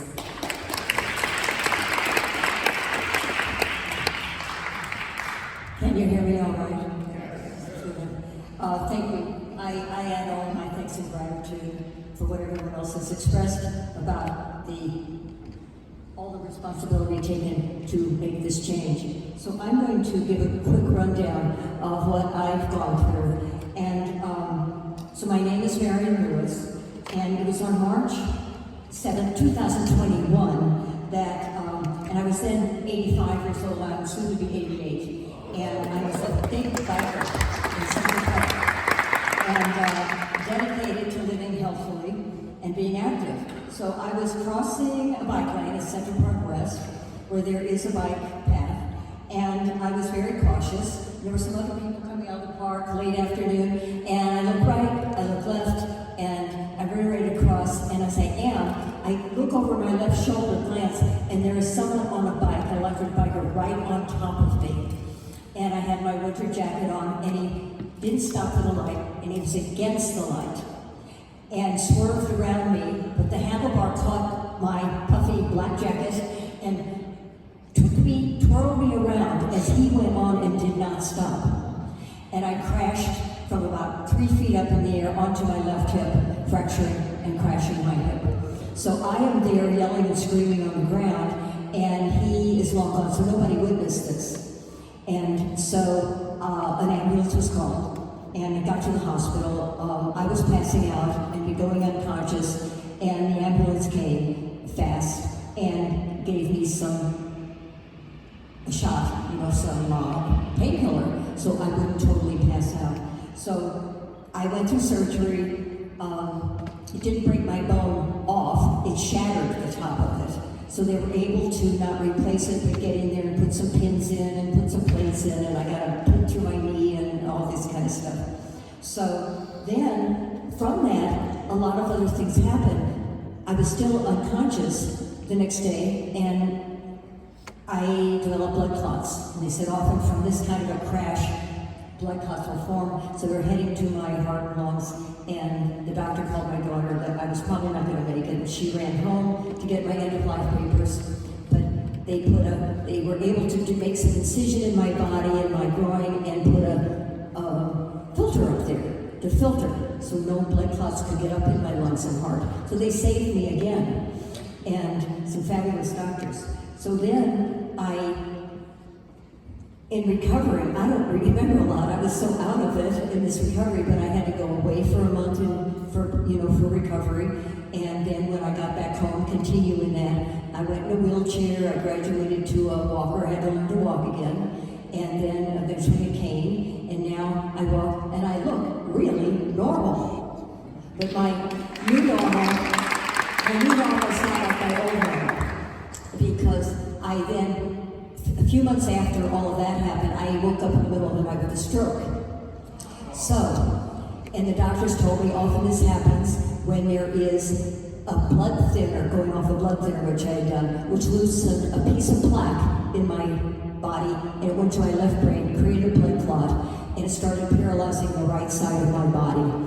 So again, got to the hospital fast enough that they saved me from damage, like to talking, seeing, and all of that. So I recovered now I look normal, but the right side of my body, I have effects from the stroke that I said will never change.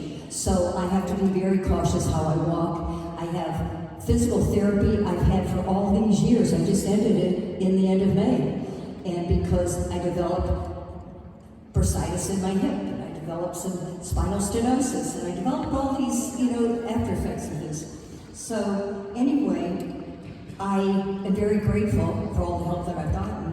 And so with these effects that I have, I'm so grateful for this group and for people speaking out, because after all I've gone through, it is PTSD.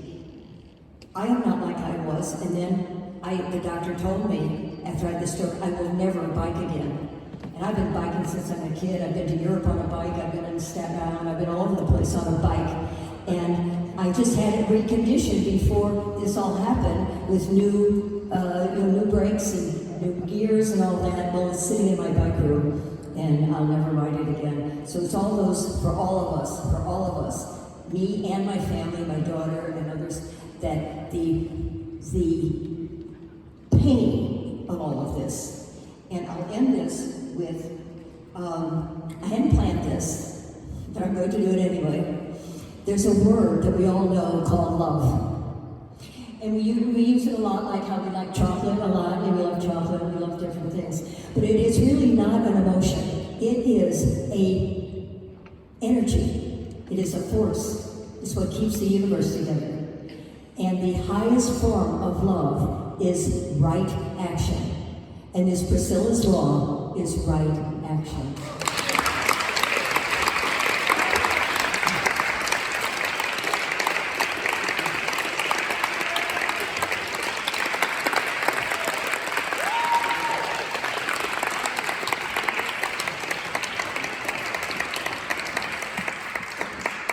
Thank you so much.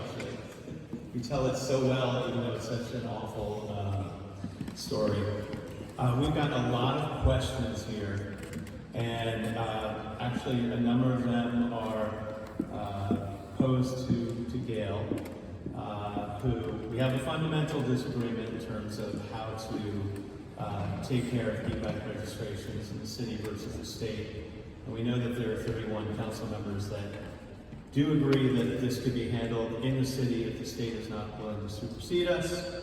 But one of those 20 council members that disagrees with this and is not signed on the e-bike side of Parks bill yet is Gail Brewer, who I've had a lot of wonderful interaction with over the years.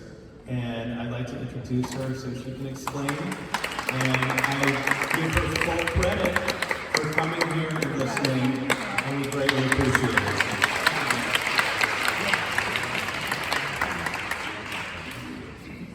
So I am Gail Brewer, and this is my second or third wonderful Janet events, and I appreciate everybody and all the hard work you are part of.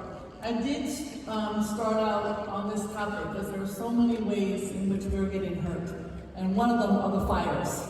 And so I passed the first bills in the council that said you cannot sell a battery that is secondhand. And you know, I have no idea if these things are really, back to this enforcement problem, because both the fire department and consumer affairs and worker protection are supposed to be going to these shops and making damn sure that they are not sold, because it was just a fire every day. There's fires constantly from these batteries. So these laws are in effect. Those were my laws, law 49 and 50. Secondly, I am now focused on the fact that we need we need batteries that are new. And there's a group called Pop Wheels. It's a new startup. They have like a vending machine. And the vending machine, you put your old battery in and your new battery comes out. And we're trying to get that on the Upper West Side because I do not, and I don't think it's going to happen, want to have the 71st Street subway station to be for anything to do with batteries and exchanging, because the space is too small and it's not the kind of place that you can have a whole bunch of individuals with bicycles switching batteries. So we're hoping to make sure that does not happen and find another location for these vending machines that would be appropriate. Just so you know, I've been focused on that. The second thing I want to say is I do agree with people that the folks in the parks, I've seen motorcycles on paths, not even on the asphalt in Riverside Park, motorcycles, not to mention e-bikes, not to mention mopeds. And I feel very strongly that they are not appropriate in any of the parks. I know the Central Park is trying to figure this out. In some places, there's no room, period, for pedestrians and e-bikes. It's narrow, greenway, you cannot have both. So I think that's really important. I do believe, I'd also be glad to get the meeting with Lyft. I know them well. I'm glad to whoever was focused on that would be glad to work on that. I have no problem doing that either. But in terms of, I also, just so you know, spend a lot of time with the police department.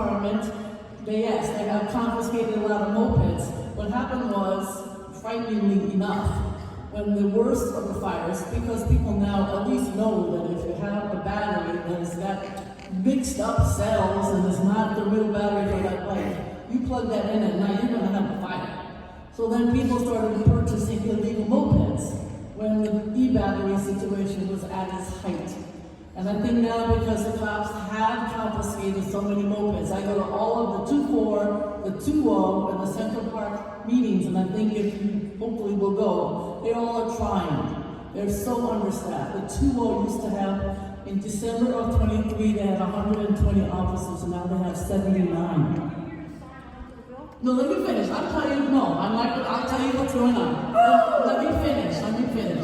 I feel very strongly about this issue. I've been working on it for a long time on many aspects.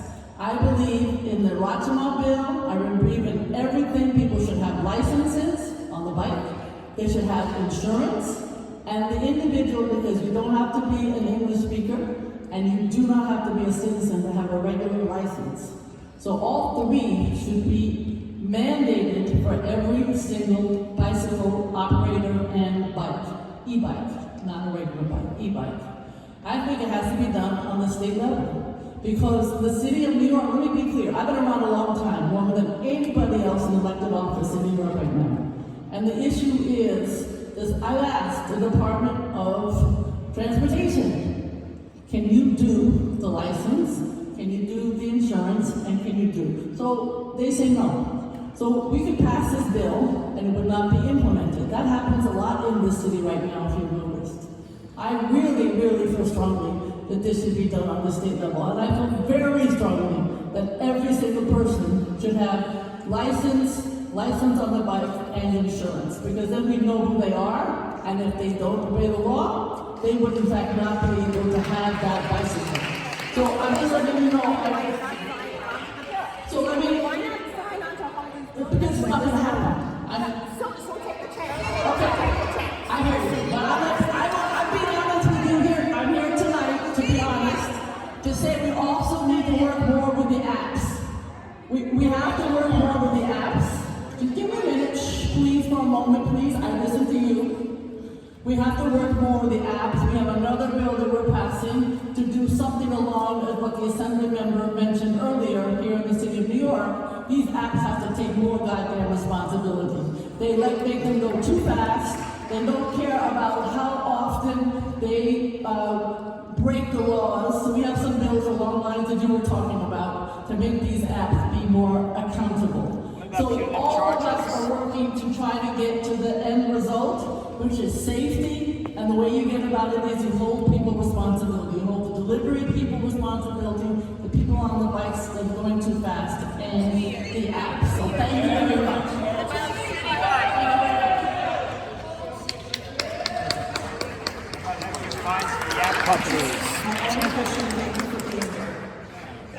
I appreciate it. The bikes out of the park.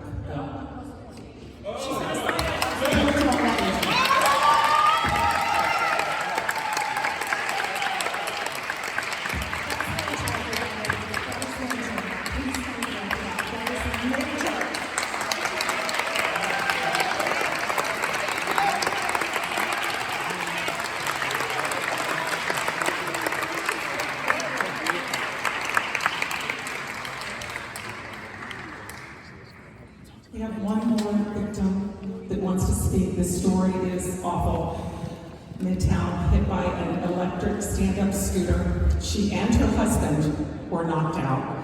The scooter would have fled, but he was injured too. Sonia and Scott Hall, please come up. We are so happy you're here to share your story.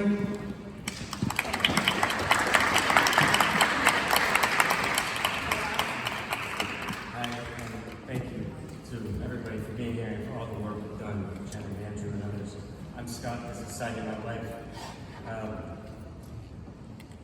Just about 2.5 months ago, we were both. I was in the hospital for 10 days, unconscious and with traumatic brain injury. Sonia's been with us helping me. She was injured too, but she's able to take care of me. And and I would like her to tell more of our story. I haven't been able to work since the accident happened, and I can't live my daily life on my own right now. It's decided you can help me. She could.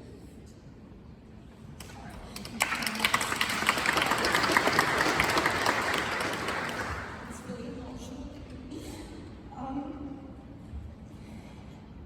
This is not about me, but everybody else in the city. Right now just want to leave somewhere where I can walk, where I can. Yeah. I don't feel like living here anymore. I stop walking. Stop walking, and that's my favorite thing.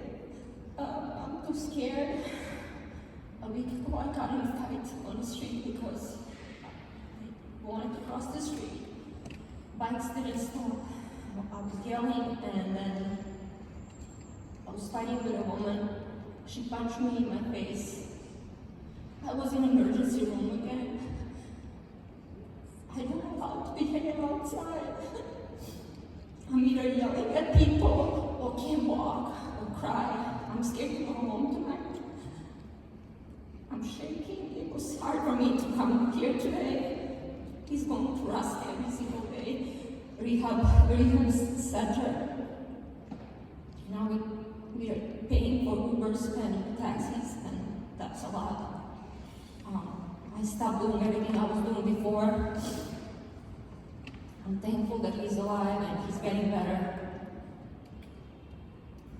I need therapy. That's expensive. That takes time. I can't walk to the therapist. I just don't know how to deal with this. I was never scared of anything in my life. Now I'm terrified. I don't see hope. Right now I don't see hope, and I just want to leave, and I don't know where. He has a job. We have things that we need to do here, at least for another year. I just don't know how to deal with this. The therapist today, I went for my first therapy ever, told me that I have a lot of anger, and I can see that I don't know how to deal with myself. I lived in war. I lived in Bangladesh. I jumped from a plane, but I'm scared of bikes now, and I'm a cyclist too. E-bikes are not bikes. E-scooters shouldn't be on sidewalks, parks. I wrote the whole speech. I was acting for 10 years in my country. I don't know how to talk to you. I'm not going to read this because you heard other people talking about similar things. I'm 43 years old. I don't see how my life is going to be. I don't know how to deal with myself. I don't know how I can help him if I don't know how to deal with myself. I just don't see hope now. I hope I'll change. At the beginning, I was kind of okay because I was taking care of him, and we were walking to the rehab, and in one point I realized that either somebody will kill me because I yell at people, or I don't know. They're all over, and I'm terrified. Would you say it's the PTSD? Yes, yes. All of our victims have severe PTSD. Yes, yes, it's trauma. Okay, thank you, everybody.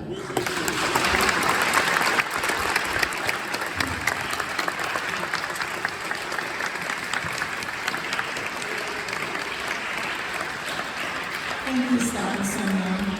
Thank you so much for sharing that. I know it's hard. We really appreciate you doing this. And thank you for being here, everybody. We have a couple questions, and then we're going to wrap up. Andrew, do you want to come up? The biggest question that we got, and Carrie has some to answer, was can we find out who hasn't signed on to 0606. I think 50% of the 50 questions were that. I'm going to email everybody. I'm getting that was yeah. I sent that kind of stuff out in the past, and I'll certainly send it out again to do our members that don't have it.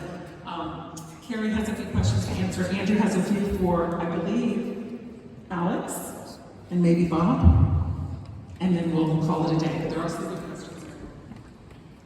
Carrie, you have some questions about bikes. You're a cyclist, so you would answer these questions. Like, it's saying that commercial and recreational bikes, there are two types, commercial and recreation. The second type, recreation, is limited to 18 miles per hour. That's not true. No. I just didn't understand the question. So, as far as I understand, so the speed limit in the city, in the park, is 20 miles an hour. E-bikes go faster than that. I've clocked the bike, if I've been riding on, I've been going 17, 18 miles an hour, there are e-bikes zooming past me at least 28 miles an hour, easily. And unicycles, the uniwheels, and mopeds. Please, Alex, please. And city bikes also can go faster than that. They say that the e-assisted city bikes are limited to 15 to 20, and that's not true. Downhill, when you get a good speed on the city bike, you can go upwards of 20, 25, 27 miles per hour. Yeah, obviously anything downhill or with power can go faster than that. There's 3 classes of e-bikes, right? And you can modify them, engine, etc. The way they're supposed to be classified is pedal assist, only up to 20 miles an hour. If it's going faster than that, the motor turns off. Obviously, the city bikes are class 1 e-bikes. They can go faster once you get speed going, even if the motor turns off. Class 2 e-bikes have a throttle. They can also up to 20 miles an hour, and then the motor starts to turn off. Class 3 e-bikes can go up to 28 miles an hour, still powered by the motor. And again, the speed limit is 25 miles an hour in New York City streets, let alone the park. So those are e-bikes going faster than the New York City speed limit. Right, and in the park is 20, and on the greenways is 20. I don't know what it is in the street because I don't have an e-bike and I don't go that fast, and I wouldn't go that fast in the street. And a lot of these e-bikes are manipulated to go faster, and these are limits for the class, but they, in many cases, do actually go faster. Got a question here. What can be done to expose the falsity of the Transalt narrative that so many journalists continue to promote? And this is it. We are the voice. We are the new narrative. We are the sunlight on the donors, on the situation, and we have seen this. It's almost like a political industrial complex where the politicians lean on transportation alternatives, open plans, Riders Alliance, to have little press conferences with paid activists to make the news, and that's the benefit that the politicians get.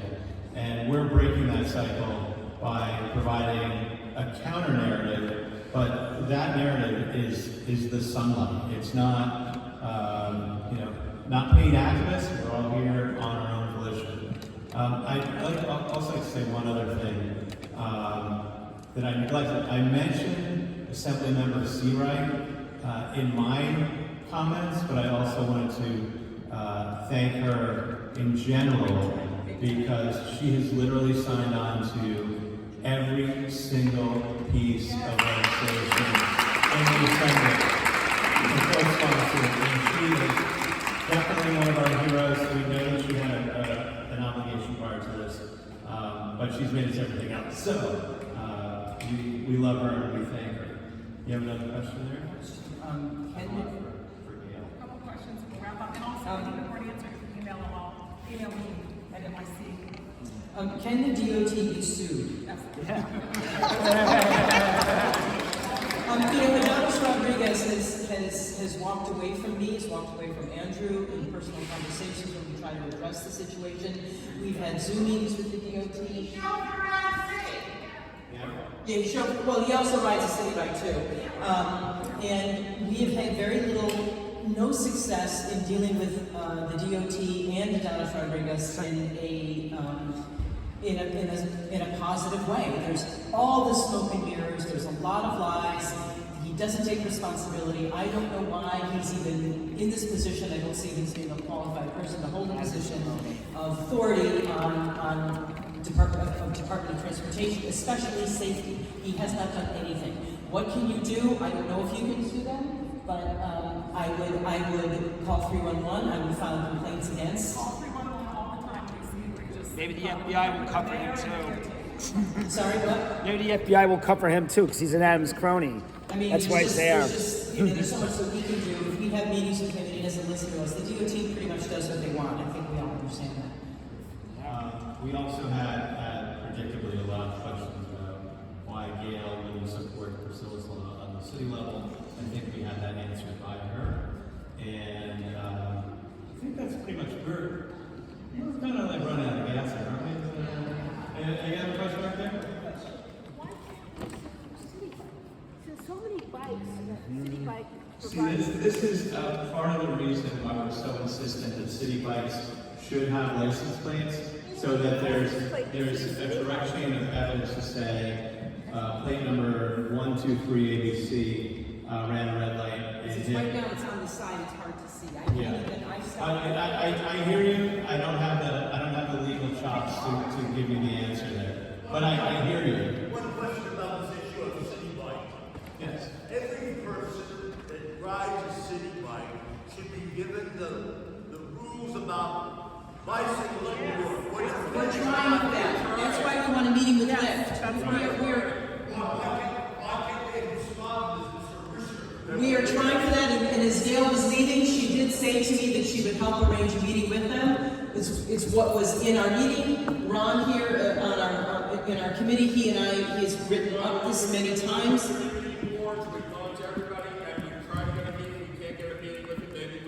Maybe we'll now with Gail. So, and thank you for bringing that up. We have tried.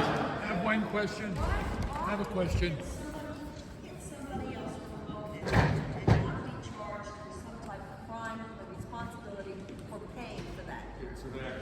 The problem is that 95% of these moped crashes are hit and runs.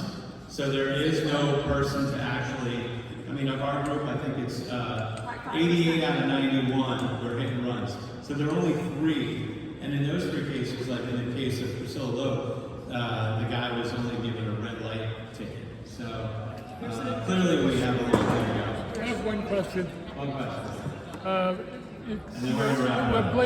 You're blaming the e-bikes, rightfully so, but it's the drivers. If you, all the people here, if you do notice that most of these drivers that are going through red lights and speeding are texting and on the phone while they're doing this. That's what's making it more dangerous than anything else. Yes. Agree. Completely irresponsible. And that's why we have the legislation, the registration, there will be more benefit. But I'm going to leave it to Captain, come on.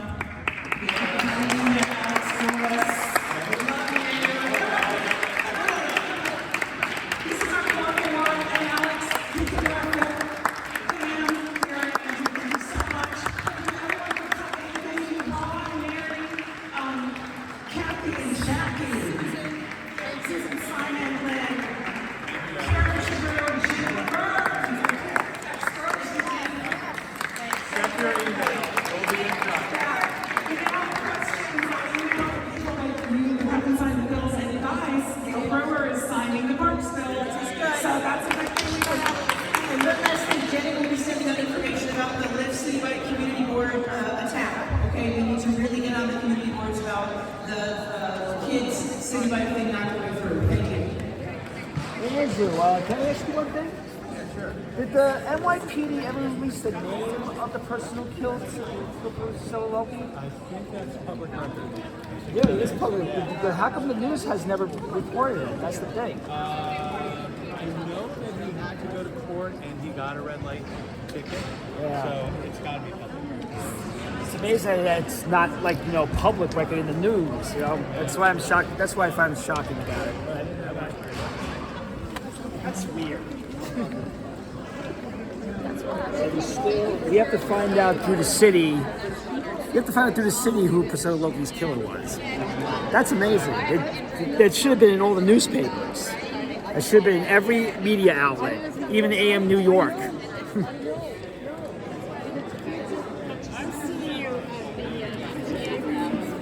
Yes, sir.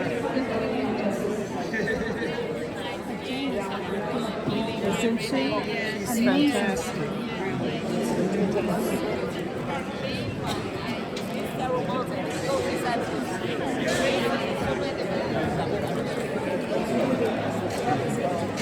Diane, any last comments? Diane Sazio.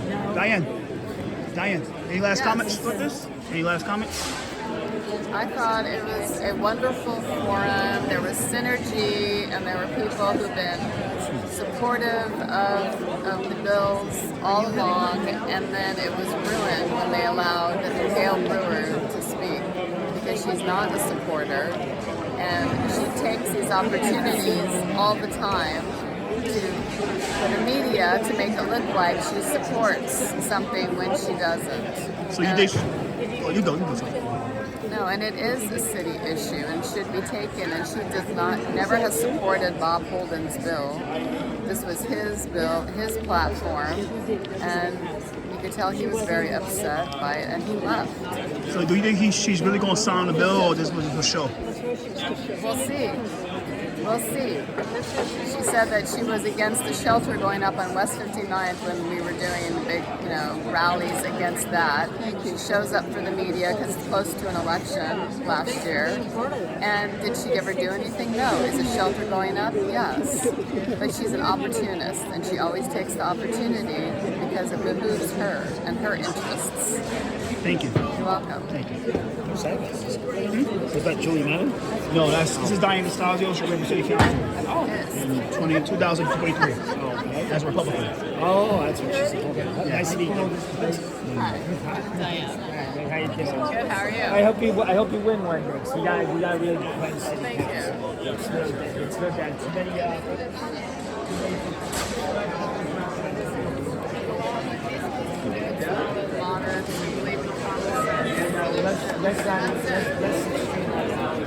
Good.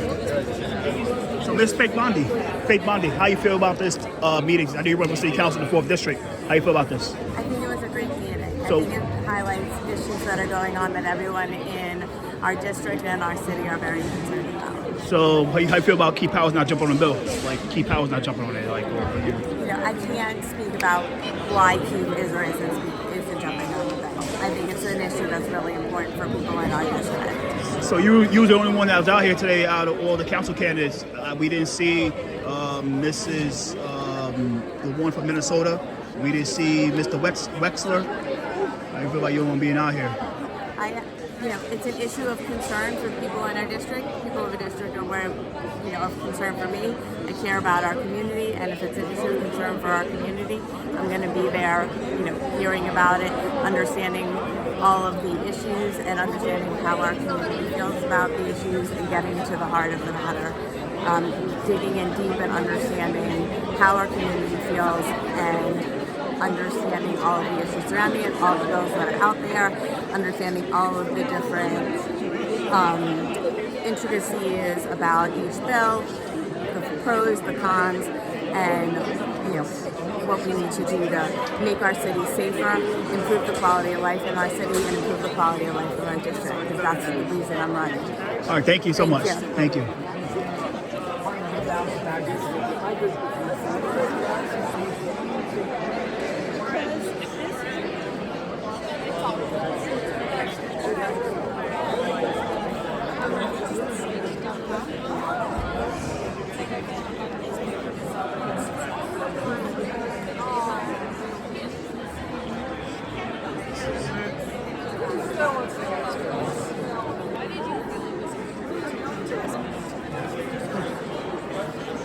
It told Boris that Gail's Pop Wheels program is bullshit. Not her program, but it's the city, it's the DOT's program. It's bullshit. Sue the DOT. That's a good thing. Okay. believe this is it. Yeah, this is it. It's off now. It's kind of yes. New video too. They had new footage in the video also, and that new footage is sick. It is sick. So, I think some of my videos made it. I think some of my videos were in there too. They actually have new ones. They can definitely use it. So I'm gonna cut this off, and it's early 9:15 right now, and I'm gonna cut this off. 5, 4, 3, 2, 1, 0.